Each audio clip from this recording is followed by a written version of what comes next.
Come with us as we explore the cute town of Sausalito and then head over the Golden Gate Bridge to San Francisco. We will show you where to go and what to do, including how to get to Alcatraz and some great tips to be first in line for the tour. We'll also take you to the curviest street in the United States and then stay with us for the best photo op of the Golden Gate Bridge.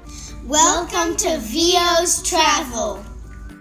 Where to go and what to see.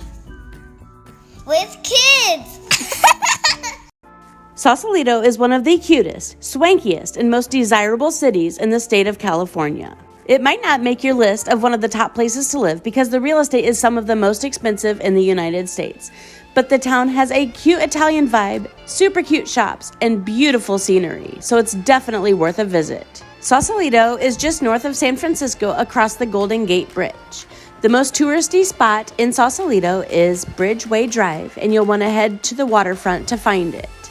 Although there are lots of restaurants and shops outside of this area, the most concentrated strip is between the Sausalito Visitor Center at 780 Bridgeway and Yeetok Chi Park at 660 Bridgeway. Along that route, you'll find everything from beautiful real estate up on hilltops to cute shops, beautiful views of the bay with a view of Alcatraz, and a bunch of quaint coffee shops and amazing restaurants. One of our favorite restaurants was Bar Bocce. They served amazing pizza, had wonderful outdoor dining with a great view of the bay, and a really cool vibe.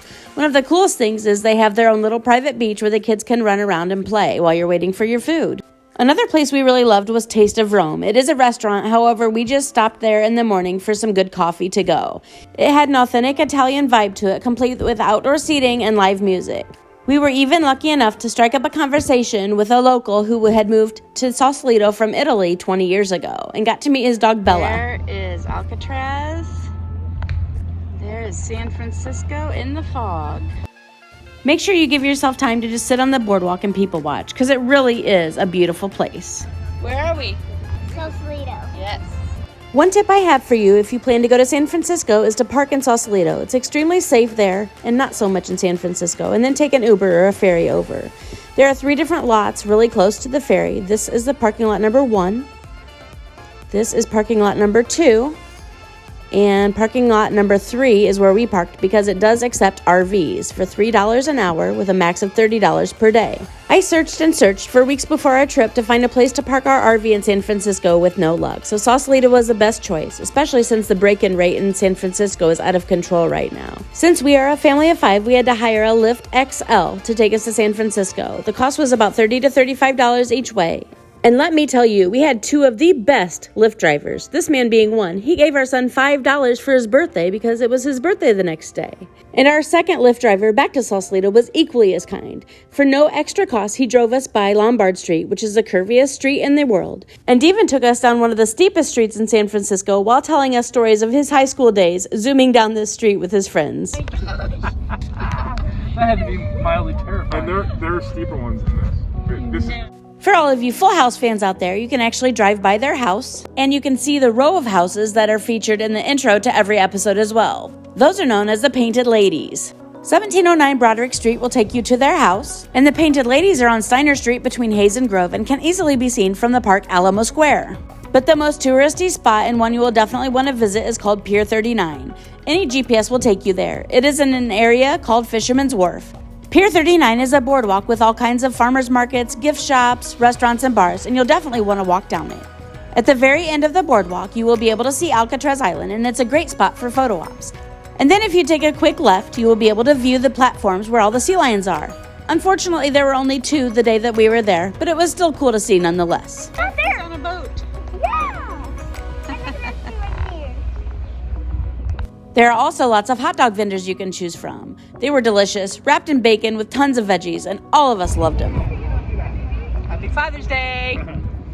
That was the best hot dog I've ever had in my life. What was it wrapped in? Heaven. What was it wrapped in? Bacon. One thing you do need to be aware of is the theft rate at Pier 39 is out of control. You do need to be aware of where your belongings are at all times. Make sure your wallet is in your front pockets and never take your purse or backpack off and set it on a chair behind you while at a restaurant where there's a good chance it'll come up missing. One thing you have to do in San Francisco is visit Alcatraz, also known as The Rock. It is an old federal prison located on a rocky island 1.5 miles out into the San Francisco Bay. The only authorized dealer of tickets is Alcatraz City Cruises, so make sure to purchase them from there. Tickets come available about 90 days in advance, and they do sell out within just a couple days, so make sure you plan ahead and get your tickets beforehand, or else there probably won't be a good chance that you'll be able to go. If you do have tickets to Alcatraz, you need to walk to Pier 33, which is just about a 10-minute walk from Pier 39. But make sure you don't take anything bigger than a normal-sized backpack because there is no storage facility there and they will not allow anything larger than 16 inches by 20 inches on the boat. There is a self-guided tour once you get to the sail house, but they only allow a certain number of people in at a time.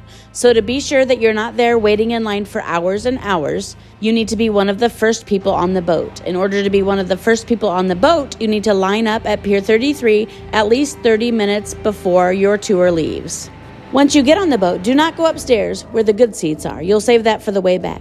You'll go in the boat and walk directly to the other side and sit as close as you can to the exit doors. That way you can be one of the first people out of the boat and up the hill directly to the sail house and be one of the first people in line for the tour. The sail house audio tour lasts about 45 minutes, but if you do want to skip ahead, you can make it a little bit quicker if you're short on time.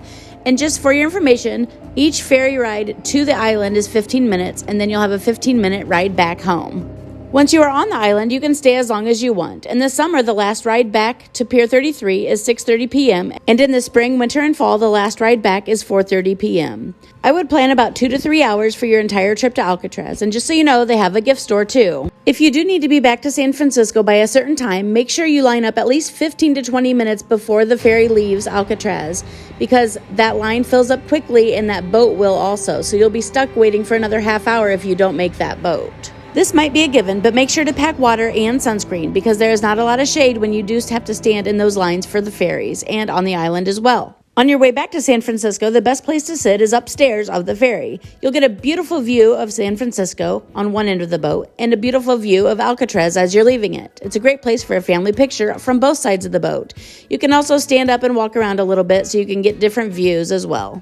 One thing to remember is that Alcatraz Island is a national park, so if you collect stamps in your national park passport like our family does, make sure to get a stamp in the gift shop. It is just another 10-minute walk back to Pier 39, which is where we met our Lyft driver to take us back over to Sausalito where we had parked like I previously mentioned. And now for the best photo op of the Golden Gate Bridge, head to Battery Spencer. Thanks to my friends Alicia and Tyler Johnson and Carter and Sarah Delaney for the pictures because the bridge was in the fog when we went. There's not a specific address for Battery Spencer, but any GPS should be able to pick it up.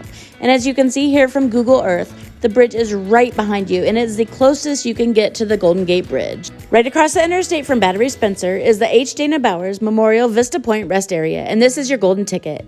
You can stay the night here in your RV or car, for that matter, for free of charge, and you are right next to the Golden Gate Bridge. Now, they did have theft signs up, but we were not bothered, and although there was lots of noise from the highway, we survived it just fine. My one tip is do everything in your power to not use their restrooms because they were disgusting. Thank you so much for coming along with us to Sausalito in San Francisco, California. We really loved our time there and hope that you do too. If you have any tips or tricks on visiting those places with kids, please leave them in the comments below. And as always, I'd love for you to subscribe. That really helps my channel out. And as always, I hope that you remember to choose joy and take all of the pictures.